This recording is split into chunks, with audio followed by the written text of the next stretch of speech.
etambo ina biso eza liloba pour que bayoka babi ba otambola po ani po libérer caméra asali eloko te tolobaki aza innocent loko ya jamais alobi azali innocent asali eloko te.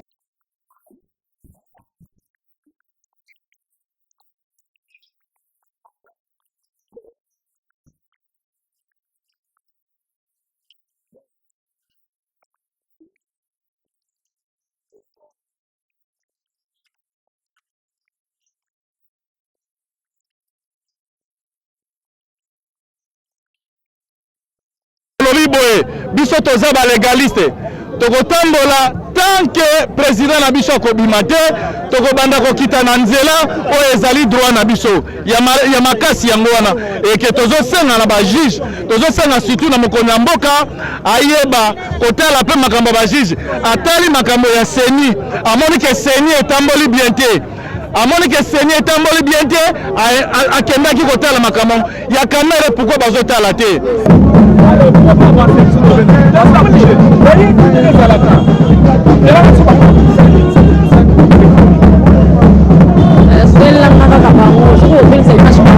Nulle part balobi caméra réduit un franc. Batuli ndeko Jamal alobi na zwaki mbongo nyonso. Batuli ndeko Muyima alobi na zwaki mbongo nyonso. Boni bakende koloba no détournement intellectuel. Mais un détournement intellectuel preuve ezali te. Wana ezali baye oyo balingaki kokotisa mobulu mpona baécarte ndeko Vital Kamerhe bakende kopesa ye peine maximale ya 20 ans de prison et puis baprive na badroit civique na ye population ou peuple congolais andimi yango te. Correcteur News TV awa nde correction ya ba news tout. Donc awa nde on assure quoi. Suivez Correcteur News TV.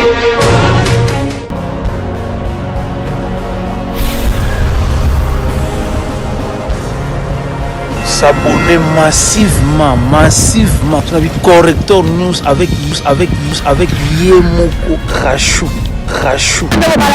Correcteur News TV, merci Benza.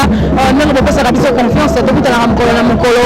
Les autres amis à la marche à INC, beaucoup moins de gens qui déjà mobilisés, beaucoup moins de bannes à mon capital Kamerhe, sur la news surtout basée sur place. Donc c'est un des réponses sur la image voilà. Nous beaucoup moins à mettre le la bino. Nous beaucoup moins à banane news basali. Nyonso bazali ndenge bomona bana nyonso bazali ozali tokosala bino mosala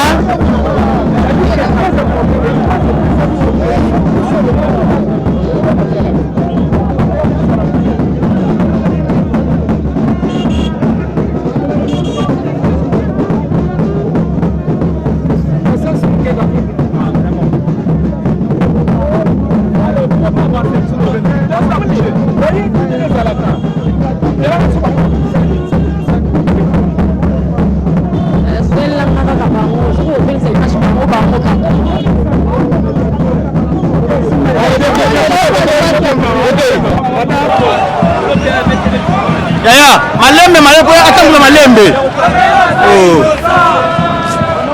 Oh mama, caméra za innocent. Oh mama,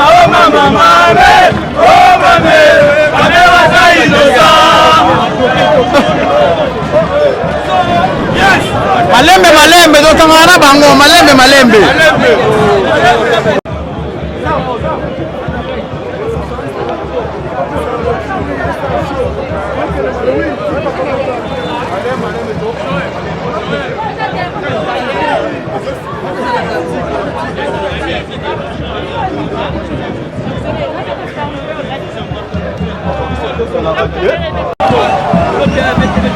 Yaya, malembe atangula malembe. Oh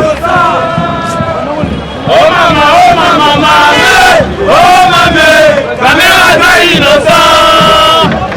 Oh mama, caméra za innocent. Yes. Malembe dotangana bango malembe.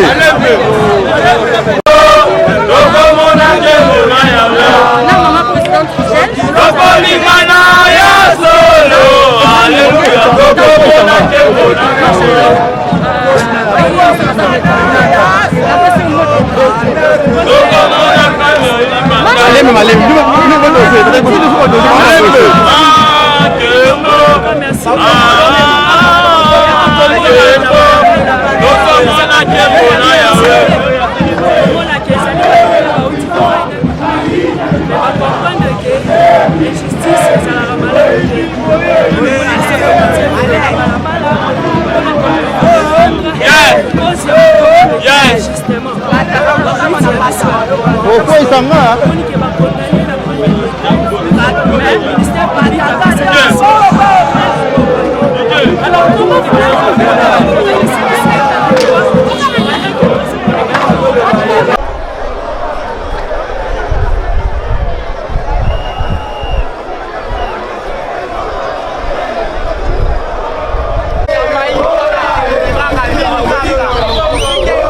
komona tokutaki bongo kobanda depuis na enseignement na interfédéral tokoteye na bango malembe tiko koma awa bomoni toza na rond point mola wapi pa ibandeko baye kosukisa marche na bango metoko koba na bango koyeba lolenge nini bako progresser.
ezala lokola kolamusa bayi mibeko basala ndenge nini bakoki kobimisa président national na biso. Ça, merci beaucoup maman. Merci mingi pe na bino. Maman ko na bino ni ko lobake boko sala na lopoto ko se faire justice to ndenge. Tokoki ko se faire justice te. Tolingi nde to lamusa justice. Parce que toza kolanda ndenge ni bazo sambisa ye. Mais tozo yo keloko ya salite. Yango na toza ko senga na bango. Tokomona bango ndenge nini. Ndenge toza ko tambola bayeba ke toza ko senga babimisa mokonzi na biso. Yango na etamboli na biso ezali liloba makasi. Etamboli na biso ezali liloba pour que bayoka. Babi ba otambola po ani po libérer Kamere. Libérer Kamere asali eloko te. Hein, tolobaki aza innocent. Loko a jamais alobi azali innocent. Asali eloko te. Procès politique ezalaka te. Procès ezalaka nde justice akataka likambo na bosolo. Esili likambo so ya kolobeza te. Libérer Kamere. Ngai président de Ligue des femmes de l'INC. Président de Ligue des femmes de l'INC. Parce que biso tokendaka makala. Est-ce que ça peut se lever que non? Cordon ya UNC akendaki makala. Est-ce que vous avez dit que secrétaire Est-ce que Monta Bomeli au moins Madame Bisso, nous sommes des pacificateurs. Bisso, toza wana pona kolakisa ndakisi malamu.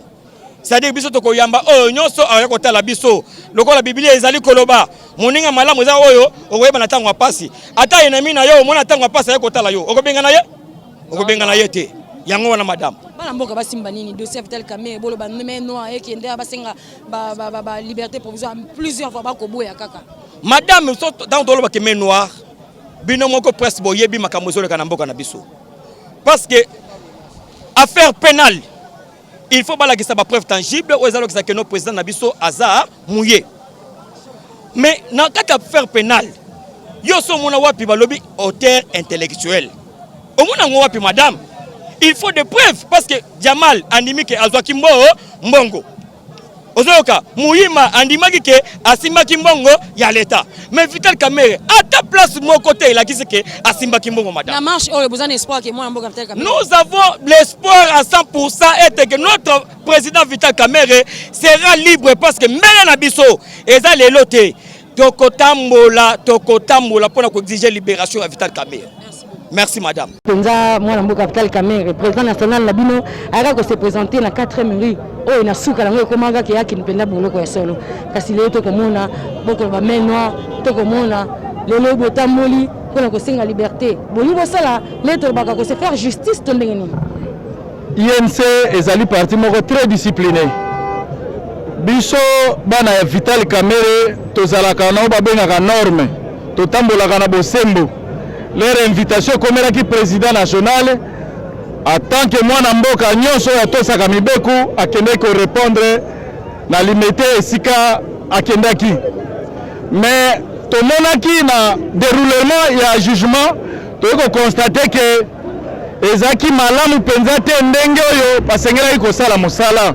Bino moko boyebi ndeko Jamal o umeli na mboka na biso andimaki ki azui mbongo.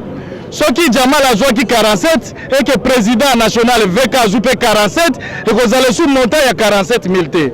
Yangwana to monaki ba ministère public que ba démontraki te combien Kamere azwaki. Jusqu'à aujourd'hui balakisi montant na pénal et zalaka pièce sur pièce.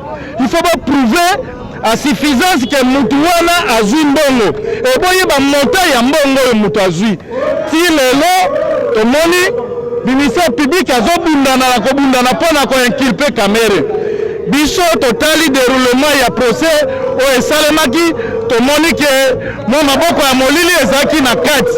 Alors étant ba légaliste to tikaki procès sila bino moko bomoni ba demande nyonso to sengaki ya liberté provisoire ezaki rejeté. Liboso bazaki ko avancer koloba ke ba témoin Kamere soki abimi asangi azui liberté provisoire akopesa mbongo mosolo na ba témoin lelo ba témoin nyonso baleki omoni ke argument wana etombe yangoyo ensemble INC ezala na bamboka nyonso to décider boyoki na Bukavu, boyoki na Goma, boyoki na Mbandaka, boyoki na Congo central, réaction salemi. Papa, la voix du peuple, c'est la voix de Dieu. Bato balobi ke caméra yebi eloko wana te. Soki tozolo bango, tolingi to respecter mboka na biso. Yango yo toye, omoni ke longo na ba policier, bazingi biso, eloko moko esalite, licence ebetite, mobulu moko abilité, bakangi mutu moko te. Pona kolakisa ke caméra za légaliste. Via caméra mobimba asali yango. Mba mosusu tokoko banda politique lelo, mais caméra banda politique banda kala. Azaki na parlement, alakisa ki de quoi il est capable na parlement. Yango lelo pe azali mutu akoki kokimate, azali directeur du cabinet jusqu'aujourd'hui, akoki kokimate omonike liberté provisoire na ekomi ngambo. Toyeko mona ke badongolo miso bakoti na kati. Lere ba ekipaki kamera, bomona ki ba drapeau ebini na est, balobi tongi to créer sécession. Poke mboke kabwana. Omona ki comme la souka. Peuple congolais retenir. Marche comme na suka, tolobi boye, biso toza ba légaliste. Tokotambola tant que président na biso akobima te, tokobanda kokita na nzela oyo ezali droit na biso. Ya makasi yango wana eke tozosenga na ba juge, tozosenga surtout na mokonzi ya mboka ayeba kotala pe makambo ba juge, atali makambo ya seni, amoni ke seni etamboli bien te. Amoni ke seni etamboli bien te, akendaki kotala makambo ya kamera pourquoi bazotala te. Merci beaucoup. Politique à l'occasion de la marche pacifique de l'Union pour la nation congolaise du 7 août 2020. Aujourd'hui, vendredi 7 août 2020, ça fait exactement 120 jours que le président national de l'Union pour la nation congolaise, l'honorable Vital Kamerhe, directeur de cabinet du chef de l'État, croupit à la prison de Makala après une arrestation rocambolesque. S'en est suivi un procès expéditif au cours duquel le ministère public a lamentablement échoué dans sa quête d'apporter des preuves palpables justifiant sa condamnation avec la lourde peine lui infligée. Ceci à la grande stupéfaction de l'opinion nationale tant qu'internationale. Cette consternation est d'autant plus grande à la suite du refus à 8 reprises à sa demande de liberté provisoire au moment où il est de notoriété publique qu'il a rendu des grands et loyaux services à la République depuis plus de 30 ans et que sa fuite n'est pas du tout à craindre, violant ainsi le principe fondamental de droit pénal selon lequel la liberté est la norme et la détention l'exception. Au vu de ce qui précède, l'Union pour la nation congolaise dénonce avec la dernière énergie les manœuvres dilatoires visant à nuire à la personne de Vital Kamerhe au travers un procès dont le caractère politique n'est plus à démontrer. S'oppose farouchement à la machination de l'appareil judiciaire de notre pays au profit des intérêts politiciens. Fustige une justice à 2 vitesses, car dans le même dossier, il est surprenant que certains prévenus ont bénéficié de la liberté provisoire. Demande à la Cour d'appel de Kinshasa de dire le droit et rien que le droit. Car, comme l'avait dit le roi Salomon, seule la justice élève une nation. Et cette justice doit rimer avec la vérité. Par ailleurs, l'UNC lance de nouveau un appel vibrant au président de la République, chef de l'État, autorité morale de la coalition CASH, garant de la Constitution et du bon fonctionnement des institutions, magistrat suprême, de veiller au bon fonctionnement de la justice dans notre pays et de s'impliquer personnellement pour que l'honorable Vital Kamerhe, son directeur de cabinet, puisse bénéficier d'un procès équitable. Car, comme l'avait dit Nelson Mandela, je cite, tant que l'injustice et les inégalités flagrantes persisteront dans le monde, nul ne peut prendre du repos. S'inspirant de cette pensée de ce digne fils africain, l'UNC invite tous ses membres, cadres et militants, de quelque bord que ce soit, et où qu'ils se trouvent, de ne point prendre du repos jusqu'à la libération totale de son président national, l'honorable Vital Kamerhe. Le dossier judiciaire étant vide, l'UNC demande la libération immédiate et sans condition de l'honorable Vital Kamerhe et invite toute personne, physique ou morale, éprise de justice, de se joindre à son combat contre l'instrumentalisation de la justice. L'UNC croit fermement à l'innocence de son président national, l'honorable Vital Kamerhe, et lui réitère son soutien et attachement indéfectible.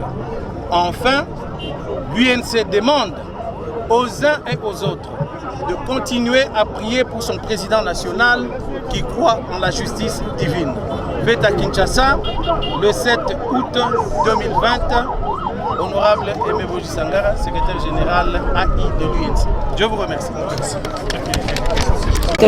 Correcteur News TV, Awande correction, il y a news tout. Donc, Awande, on assure quoi. Suivez Correcteur News TV.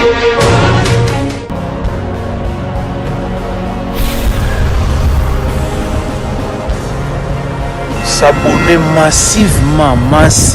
Tu as vu Correcteur News avec Yemoko Krachou.